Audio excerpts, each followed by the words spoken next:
Assalamualaikum warahmatullahi wabarakatuh. Rekan-rekan media sekalian, kami menginformasikan bahwa hari ini klien kami akan diperiksa. Ada 3 orang. Yang pertama dari klaster akademisi, saya sebut demikian ya, yakni Dr. Rismon Yusiani Parasiolan.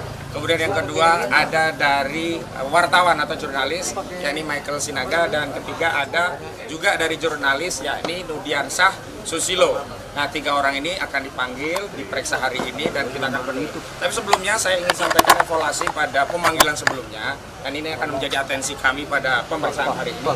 Jadi kami tidak ingin ada pemeriksaan yang melampaui batas-batas ya hak-hak kemanusiaan orang ya, jangan sampai malam. Dan kemarin alhamdulillah sudah dipenuhi. Jadi dari 3 saksi yang diperiksa itu semuanya rata-rata sebelum maghrib sudah selesai. Jadi kemarin ada Roy Suryo, ada Rizal Fadila dan Kurnia Triroyani. Dan terhadap ketiganya sebenarnya ada peristiwa-peristiwa yang tidak relevan ditanyakan, dan karena tidak relevan dan karena di KUHP diatur bahwa saksi hanya menerangkan apa yang dia lihat, dia dengar dan dia alami sendiri, maka sejumlah pertanyaan tidak dijawab. Karena apa? Karena lokus dan tempus deliktinya tidak dihadiri oleh saksi. Misalnya Pak Roy Suryo ditanya di peristiwa 22 Januari 2025. Tentu saja Roy Suryo tidak bisa menjawabnya karena memang di 22 Januari 2025 itu tidak ada di lokasi. Yang menarik adalah pada kasus pemeriksaan Rizal Fadila, karena objek utama daripada delik pencemaran dan fitnah yang diadukan oleh saudara Joko Widodo itu adalah ya statement dari para peneliti ini yang menyimpulkan bahwa ijazah saudara Joko Widodo itu palsu. Maka Rizal Fadila selaku pihak yang dipanggil sebagai saksi meminta untuk terlebih dahulu diperlihatkan bukti ijazah yang dimiliki oleh pelapor yang konon kabarnya sudah disita oleh penyidik Polda Metro Jaya.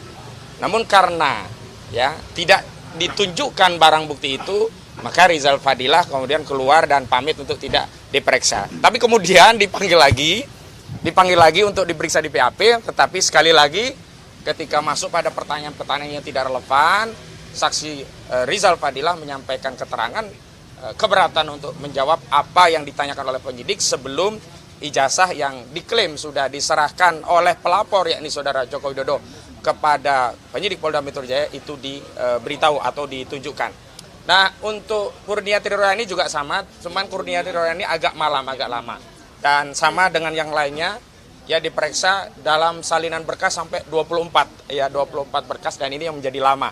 Khusus Pak Roy Suryo itu ada 114 pertanyaan tapi hanya 85 saja ya yang kemudian dijawab dengan ya katakanlah ya copy paste begitu, karena memang banyak yang tidak diketahui, hanya sekitar 15 yang memang berkenaan dengan peristiwa yang dialami Pak Roy Suryo, maka dijawab. Selebihnya Pak Roy juga berkeberatan karena memang tidak ada dalam peristiwa-peristiwa yang ditunjukkan. Apa peristiwanya? Yakni sebenarnya peristiwa-peristiwa itu masuk kategori kemerdekaan berpendapat di hadapan publik yang itu dijamin dalam pasal 28 Undang-Undang Dasar 1945.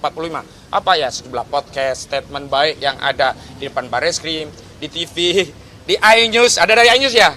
Ya, statement di iNews pun dipersoalkan begitu ya. Kemudian ada di sejumlah media-media lainnya, dan ini tentu saja kami ingin sampaikan pada kawan-kawan media, ini ancaman kemerdekaan berekspresi yang ini tidak saja sedang mengancam para terlapor atau saksi-saksi yang hari ini hadir, juga kemarin yang diperiksa, tapi ini mengancam kemerdekaan berserikat, berkumpul, dan menyampaikan pendapat, juga kebebasan berekspresi terutama.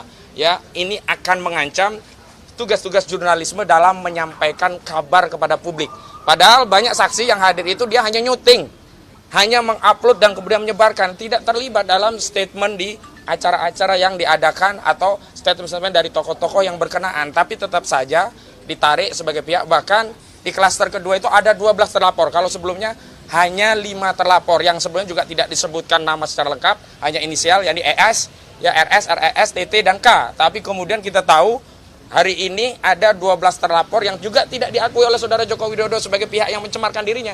Berulang kali saya tegaskan saudara Joko Widodo ini pengecut. Nah, dia merasa dihinakan, merasa direndahkan, tapi tidak tunjuk hidung siapa orang yang hanya menyampaikan peristiwa. Kalau dalihnya ini teknologi digital khawatir AI ya, nggak masuk akal. Buktinya Pak Yusuf Kalla keluarganya melaporkan, itu kan juga video, tapi langsung tahu yang dimaksud itu adalah Sylvester Matutina. Nah, kepada hal itu, maka hari ini saya akan spill dulu ya, karena ini bagian dari kasus ini. Pertama, saya ucapkan selamat kepada Komisi Pemberantasan Korupsi yang telah mampu melakukan OTT terhadap Emmanuel Ebenezer Wamen Naker ya, yang terduga kasus korupsi. Dan saya harapkan hari ini kejaksaan juga melakukan OTT terhadap Sylvester Matutina. Apa itu OTT? Operasi tangkap terpidana, ya. Jangan sampai ada terpidana masih bisa berkeliaran yang belum punya status saja, ya, belum punya status loh itu. OTT itu belum punya status, ya. Emmanuel Ebenezer itu belum punya status tapi bisa ditangkap. Kenapa terpidana, ya? Ini kok gak ditangkap kemarin alasannya sakit. Jangan-jangan bener ini Sylvester lagi mencret-mencret di rumah ini. Ketakutan luar biasa, takut ditangkap oleh jaksa. Bagi jaksa gak usah pedulikan mau mencret kayak mau ngapain kayak, tetap tangkap. Karena itu adalah tugas, kewenangan dan tanggung jawab jaksa, ketimbang institusi kejaksaan tercoreng ya. Hanya gara-gara tidak menjalankan kewenangannya untuk menangkap terpidana yang sudah inkrah 6 tahun. Nah, hari ini kami juga ingin menegaskan nanti ada tim-tim yang akan mendampingi, dan hari ini alhamdulillah di tengah-tengah kita ada juga koordinator litigasi ya, nanti Bang Petrus Sulistyo juga akan menyampaikan. Baik, ke prinsipal dulu ya. Tapi yang jelas kami nanti akan batasi bahwa pemeriksaan maksimal maghrib. Ya, jika memang dibutuhkan waktu tambahan reschedule. Kita ini warga negara, nggak lari seperti Sylvester Matutina. Panggil ulang nggak apa-apa. Jangan memaksakan sampai jam 4 subuh seperti yang dialami oleh saksi Sunarto. Baik, untuk yang pertama kali saksi yang akan diperiksa adalah Rismond Sianipar Hasiolan. Kepada Pak Rismond dipersilakan. Makasih, Bang. Ya, lanjut aja. Ya. Agak ke tengah dikit, Ya. sorry. Agak ke tengah ya. Bang, tengah, Bang. Agak geser. Oh. Buku biar konsen buku tapi ya. Oke. Oh, iya. Mau Oh, saya mau tunjukkan, dipamerin Bang. Mau sekalian. dipamerin. Iya, pamerin. Nah, jadi apa namanya? Kita membuktikan sekali lagi bahwa ini akan di grand launching tanggal 27 Agustus ya, sekitar 700 halaman. Nah, berisi itu tidak ada apa namanya statement-statement tanpa dasar, apalagi dituduh untuk kebencian maupun apa namanya kebohongan. Di sini sangat teknis yang kami tulis ya, bertiga, dan itu membantah kesimpulan dari Dirtipidum ya di Bareskrim bahwa ijazah Joko Widodo itu identik. Nah, di sini kami bantah secara ilmiah, secara teknis dan secara saintifik ya, bahwa ijazah Joko Widodo tidak identik dengan ijazah-ijazah lainnya, terutama ijazah dari Pronojiwo. Banyak metode forensik yang kita tuliskan, dan ini di dalamnya ada kode program ya, kode program bisa direkonstruksi, bisa diuji ya, di-challenge, didiskusikan oleh mereka yang punya kemampuan untuk itu. Jadi oleh karena itu kita akan membuktikan kepada penyidik bahwa kami punya dasar untuk membantah apa kesimpulan dari Bareskrim, gitu ya. Baik. Betul ya, statement dulu ya, nanti ada pertanyaan ya. Yang kedua dari Michael Sinaga, silakan. Ayo, Bang. Ayo. Maju. Ya, kawan-kawan jurnalis, teman-teman seprofesi saya adalah jurnalis yang sudah memegang kartu wartawan utama dari Dewan Pers sejak 2017. Jadi daripada kita bertanya-tanya hal-hal yang tidak jelas, saya ke dalam hanya akan menjelaskan kegiatan saya secara profesional. Apa yang saya lakukan selama ini adalah kegiatan profesional sama yang dilakukan oleh kawan-kawan sekalian di sini. Bagaimana rasanya kalau kawan-kawan sekarang yang di sini dipidana akibat memberitakan ini? Itulah yang saya alami. Yang saya alami itu adalah memberitakan, mau itu namanya podcast, mau itu namanya di TV, mau itu namanya di koran, itu sama-sama kegiatan jurnalistik. Dan semuanya dilindungi oleh Undang-Undang Pers 40 tahun 99, pasal 3 ayat 4, yaitu, atau pasal 4 ayat 3 ya, nanti cari sendirilah. Artinya kita bebas mencari informasi, menggali informasi, menyebarkan informasi, selama berita itu tidak bohong. Kalau berita itu bohong bagaimana? Maka akan ada teguran dari Dewan Pers. Sentana sebagai koran sudah beberapa kali mendapat teguran seperti itu, dan dipanggil ke Dewan Pers, dipertemukan dengan pihak yang tidak terima akan sebuah berita. Nah, Bapak Joko Widodo, apabila Anda tidak terima akan sebuah pemberitaan yang ada di Sentana, ayo kita ketemu di Dewan Pers. Saya tidak pernah lari, saya tidak pernah keluar kota sih beberapa kali ya selama beberapa bulan ini, tetapi saya tidak pernah mangkir, tidak pernah lari. Dipanggil Polda, ayo nggak apa-apa. Tetapi mungkin penyidik tidak senang dengan jawaban-jawaban saya, tidak puas dengan jawaban saya, karena lagi-lagi jawabannya adalah saya menjalankan profesi saya. Bayangkan bagaimana kalau ada seorang dokter yang menolong seseorang yang terkapar di pinggir jalan, dipidana. Bagaimana kalau ada seorang pengacara sedang membela klien, dipidana. Itu sama dengan saya sebagai jurnalis yang sedang memberitakan sesuatu, dikriminalisasi itu namanya. Jadi ini adalah sebuah kriminalisasi terhadap jurnalis, dan saya harap PWI, AJI, Dewan Pers, dan semua bersuaralah. Mau sampai kapan seperti ini? Apakah Indonesia ini mau kembali ke Orde Baru? Karena Orde Barulah yang membuat seperti ini, di mana pers itu selalu dibredel, selalu dihalangi. Mungkin kawan-kawan di sini masih muda-muda, belum mengalami. Saya juga waktu itu masih kecil, tetapi saya melihat sendiri bagaimana kantor-kantor berita, kantor-kantor jurnalistik, kantor-kantor media-media, koran-koran itu dilarang untuk memberitakan yang negatif tentang Soeharto. Apakah Jokowi ini lebih parah dari Soeharto? Jangan-jangan.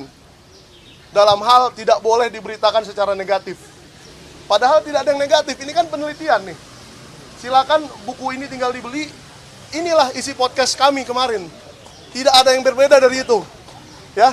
Jadi saya mencari di manakah tempat kelahirannya Pak Jokowi, tempat KKN dan segala macam, tapi itu kan informasi. Kalau memang tidak benar, katakan tidak benar. Silakan Pak Jokowi undang saya ke Dewan Pers dan kita akan berbicara di sana. Tetapi sejauh penyidikan di Polda ini menurut saya tidak pas dan tidak cocok untuk sesuatu yang kegiatan profesional seorang jurnalis seperti ini.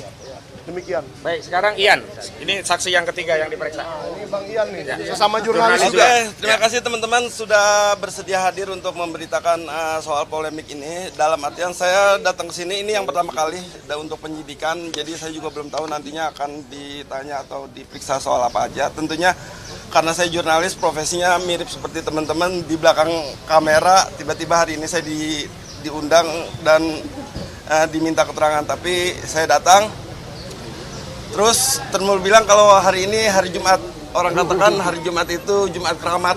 Tapi saya nggak khawatir soal itu karena ada teman-teman, ada mata-mata kamera. Dari mata kamera ini akan memberitakan kepada masyarakat, akan masyarakat ikut mengawasi soal penegakan hukum khususnya di kepolisian. Tentunya ini juga akan menjadi perhatian dari Pak Prabowo. Tolong Pak, ini ada 12 orang terlapor. Kalau yang sudah dipanggil itu sudah hampir 15. Jadi ini ada rakyat Bapak yang terjerat dalam polemik ijazah Pak Jokowi, mantan presiden. Tetapi saya berharap presiden juga dalam artian sebagai bentuk perhatian pemerintah turut memberikan perhatian dalam polemik ini, Pak. Karena dari 12 ini berbagai macam profesi, ada peneliti, ada advokat, ada jurnalis termasuk saya. Ada juga seorang dokter yang dulunya pernah praktek punya klinik, itu juga diminta jadi keterangan. Jadi dengan pernyataan ini di depan kamera saya meminta Pak Presiden Prabowo sebagai pemerintah hadir untuk melerai soal polemik ijazah ini. Terima kasih. Baik. Bang Ajam ada mau disampaikan dikit ya? Oke. Ya. Habis ini langsung pemeriksaan. Iya, jadi gini ya, kalau kita ngacu pada pasal 28F Undang-Undang Dasar 1945, itu saluran apa saja menyampaikan itu boleh, dan itu diperkuat dengan Undang-Undang 14 tahun 2008 KIP ya, keterbukaan informasi dan publik. Jadi UU 03 tahun 2022 itu antara Polri dan Dewan Pers, bahwa kesepakatan di situ jurnalistik atau wartawan tidak boleh dikriminalisasi ya, kecuali menyampaikan dulu prosesnya ke Dewan Pers. Jadi clear kalau soal ini. Kalau ini dipaksakan berarti menabrak undang-undang, menabrak aturan, menabrak MOU dan semuanya. Saya kira itu aja. Cukup ya? Soal Apa pertanyaan? kasusnya sudah naik sidik, apakah tidak ada kekhawatiran bahwa nanti status teman-teman yang Oh, saya mau tegaskan ya, jangankan sidik yang sudah tersangka, Firly Bahuri aja masih bebas berkeliaran. Yang sudah terpidana, yang namanya Sylvester Matutina aja masih bebas melenggang. Kita yakin gak akan naik tersangka karena memang kita sedang menyampaikan pendapat, bukan sedang melakukan kejahatan seperti yang dilakukan oleh Firly atau Sylvester Matutina. Itu ya. Ya, ada kekhawatiran nggak? ya kita, saya nggak apapun yang terjadi saya tidak akan pernah mundur 1 inci pun. Ya, Basis tentunya kita itu ilmiah, ya. Jadi di Indonesia ini hak peneliti itu juga bagian dari hak asasi manusia. Ya kan? Kita berhak untuk meneliti apapun tanpa harus perlu otoritas dari kepolisian. Karena itu merupakan pertanyaan juga pada saat saya diklarifikasi sebelumnya. Oke? Sehingga dorongannya berarti masih menolak kalau disebut dugaannya adalah ujaran kebencian terhadap Pak Jokowi, gitu ya? Loh, masa kajian ilmiah kebencian hanya karena kesimpulan dari penelitian tersebut tidak menyenangkan Pak Jokowi? Ya kan? Kita harus di Republik kita yang besar ini harus menjamin kebebasan meneliti bagi para peneliti. Oke? Ada lagi sebelum masuk? Ya. Walaupun kemudian ini masih tetap diprotes ya Bang ya, isi buku Jokowi White Paper ini tidak Yang mau protes Protesnya siapa? apa? Yang mau protes Protesnya siapa? lewat buku dong. Pakai dalil ilmiah enggak Nanti kan ada 27 itu. Agustus kita grand launching. Kalau ada yang memprotes, Pakai dalil protesnya harus ilmiah. beradab. Buku juga. Lewat buku juga, ya. Cukup ya? Siap. Oke, makasih semuanya. Yuk. Assalamualaikum. Masuk. Ian, punya antum nanti siapa yang dampingi? Ini punya antum. Nggak ada yang nanya saya takut apa enggak ya?